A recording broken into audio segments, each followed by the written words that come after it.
Koliko pa mislite, da sem plačal Renati, da je napisala ta komentar? Ne boste nasmešni, če bi že plačeval, da bo napisala nek komentar, pol bi se dogovoril, da bi ga čist kontra napisala. Rečemo, Tomaž Gorec lahko celo noč, pa še malo v dan potegne. Pišete tudi, da imate neke informacije o meni slabe, kao, lejte, če jih imate, jaz vas lepo prosim, kar napište tukaj v komentarju ali pa kjerkoli druge.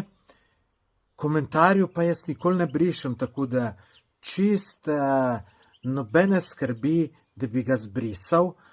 Zato sem tudi tale video odgovor naredil, če ga boste slučajno vi zbrisali, da bo ustal. Drugače pa, dragi gledalci, naročite se na moj YouTube kanal, všečkajte pa napište kakšen komentar.